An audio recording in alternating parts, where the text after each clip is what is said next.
Hi, everybody. Meteorologist Joe Cioffi here. Weather in 5 days in 5 minutes. Well, if you're areas from, say, cutting New Jersey in half and then going on the east side of that to Long Island, southern New England, and the Hudson Valley, you're having a much cooler day. Well, if you go south and west of that, southeast Pennsylvania, southwest Jersey, down into Maryland, Delaware, and Virginia, you're having another hot, humid day. Well, the next thing is that we do have some thunderstorms, and as we look at the visible satellite loop with the uh, thunderstorm lightning strikes showing up, we could see them coming down from upstate New York into Massachusetts and northwest Connecticut, and the radar's picking up on that quite well. Actually, there's quite a bit of shower activity going on in New England today and back into western Massachusetts and northwest Connecticut, on north and west to upstate New York, and more showers and thunderstorms are coming in off the Great Lakes. And all of this is sort of pivoting around from the northwest to the southeast. So that's what we're going to have to keep our eyes on for this afternoon and evening, particularly in the area that's to the north of the frontal boundary, in that we could see some showers and thunderstorms. This frontal boundary that went through yesterday, this backdoor cold front, is actually going to start going the other way as a warm front, because we've got a cold front coming in from the west, and that also will be generating some showers and thunderstorms. So far, the Storm Prediction Center indicating that there could be some possible severe thunderstorm watches in western New York and northwestern Pennsylvania into northeast Ohio, but they haven't said anything really about any pending severe thunderstorm watches for our area. They do have a slight risk, and they kind of nudged the slight risk a little bit further to the east and took the marginal risk and pulled it back a little bit further to the west. So the marginal risk cuts off at New York City down to about Wilmington, Delaware, and then goes west from there. The slight risk up the Hudson Valley, say west of the Hudson, into western and southern New York, northwest New Jersey, and much of Pennsylvania except the extreme south. Of course, that risk area goes all the way down through the Ohio Valley, the lower Mississippi Valley, and into the southern plains. Now, for tomorrow, the risk area shifts south, and we've got a marginal risk up to about Route 78 in New Jersey and into Pennsylvania, and then around Route 195 or just south of Route 195 in New Jersey, across southern Pennsylvania, back into Maryland and eastern Virginia. That, of course, includes Delaware and the Delmarva Peninsula. We're looking at a slight risk of severe weather there and a small area of 2% tornado risk. And that's because this front coming through is going to get hung up, and we're going to wind up seeing some showers from that until it finally clears here early on Friday, and then we could set up for a nice weekend.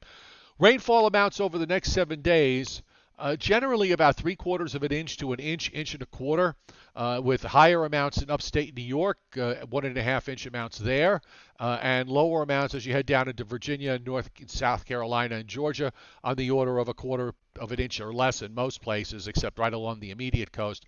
And in South Florida, 7 to 10 inches. Forecast. This is due to the possibility that we could see tropical storm development in the Northwest Caribbean in the next 48 hours. And in fact, the way I'm seeing this is some sort of low is going to form here.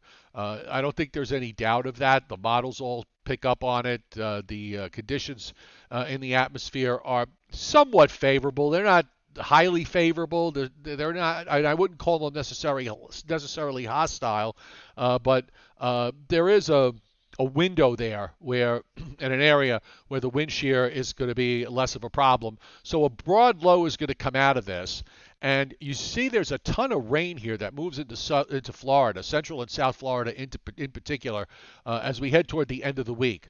But I don't. The low stays pretty broad. It doesn't really tighten up and strengthen until it moves off the Florida East Coast and gets out into the Atlantic, and that's where we probably see it get named. I mean, this is just sort of an early guess on my part.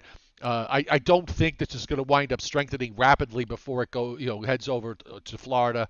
It could come in as a very wet tropical system, maybe a low-end tropical storm or tropical depression, and then we'll see what happens when it goes on the other side. Ultimately, this is not going to be a factor here, in that it sort of straddles the North Carolina coast offshore and then gets kicked away to the northeast. So that is good news as far as that is concerned. And we've got more, by the way, on my platform on Patreon, patreon.com/meteorologist Joe Cioffi. I have some early ideas about what I think will happen this hurricane season and an in-depth analysis on this particular storm. So if you're interested, head over there to patreon.com/meteorologist Joe Cioffi.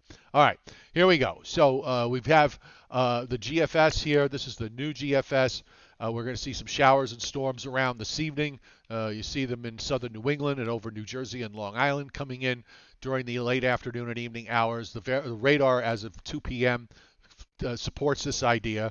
Then tomorrow, with the front getting hung up, there'll probably be a few more showers and maybe a rumble or two of thunder. But again, it's going to be more to the south rather than to the north. And after that, we're fine.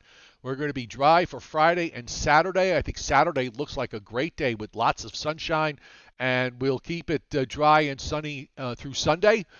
Maybe some high clouds late in the day, and then another front with another chance for showers coming along maybe sometime on Tuesday. So we may even squeeze out Monday, depending on one thing or another. And as far as temperatures are concerned, we're done with the hot weather for a while. We'll be in the upper 70s and low 80s for tomorrow in most places, and then mostly 70s for Friday, Saturday, and Sunday for daytime highs with comfortable humidity levels, and nighttime lows will be in the 50s to low 60s, so I don't think there'll be too many complaints about that. The Joe and Joe Weather Show tonight at 7:30 Eastern Time. Mr. Rayo is back from his astronomy adventures, so he'll be talking about that, and of course we'll be covering all of this, including the start of hurricane season. That's at 7:30 Eastern Time on my YouTube channel.